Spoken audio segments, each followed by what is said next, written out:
The Lighthouse, directed by Robert Eggers, starring Robert Pattinson and William Dafoe. And that's about it. It's them two, really.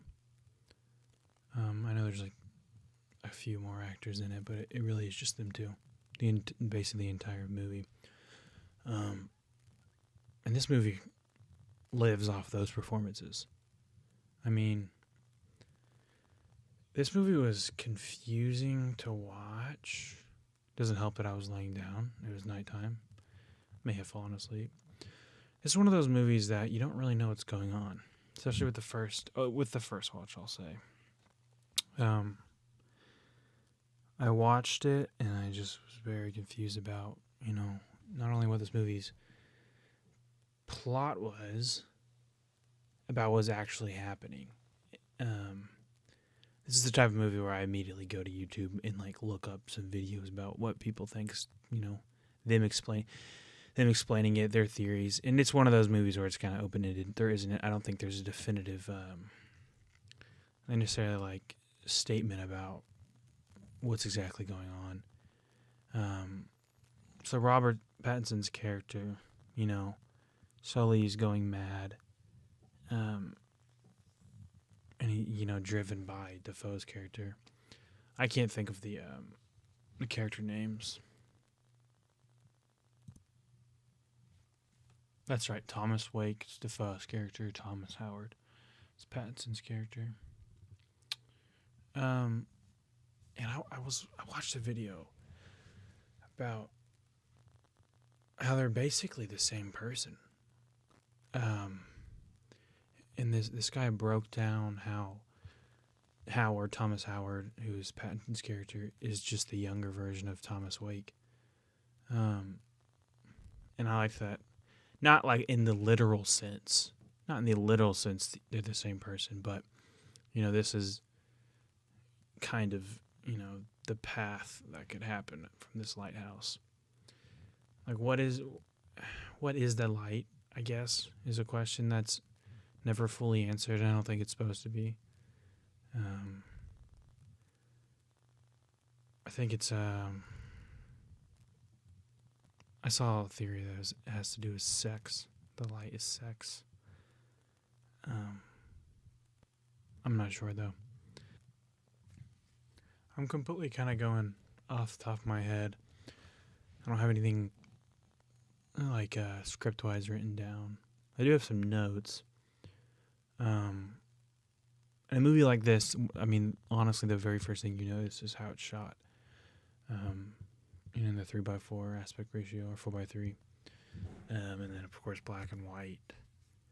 So, those two choices, and then also some of the, I don't know if you'd call it special effects or what, but like this film it looks like it's a period film, like it was filmed in the 60s or 50s. Clearly, that's a choice made, and I like it. I like the choice. It really adds to the atmosphere.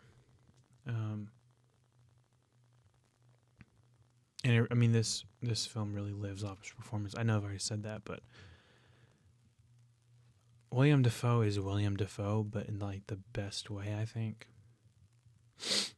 He always gives, kind of the over the top performances or wacky performances, and this is no different. I think it was awesome. I think he's a great actor. Pattinson's, I think this is the first film I've really seen him act like this in it. I've seen The Batman. That's a great movie. I love that movie. Love him in it. But he's not.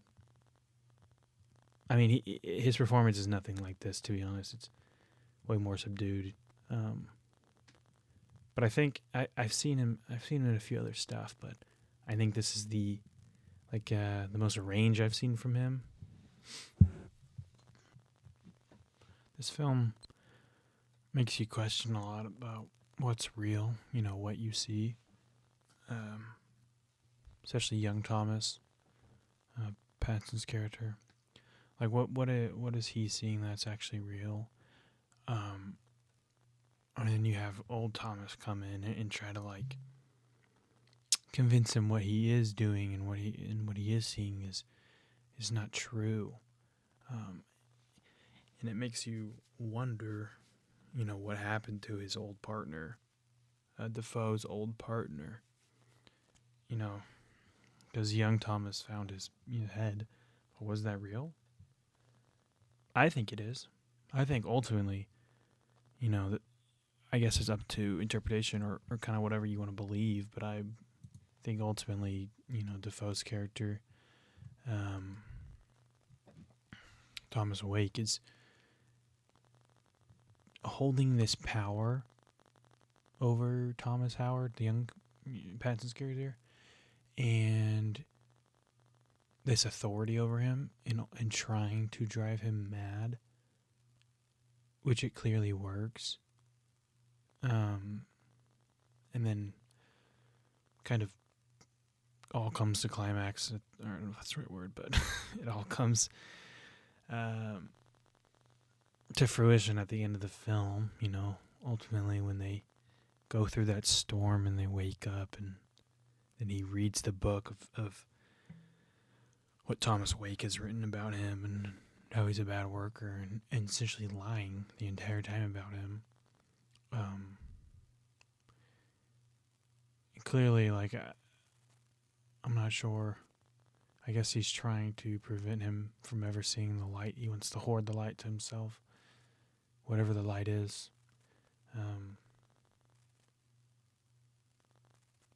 The ending made no sense to me. I guess I'm just not good at interpreting films, really, but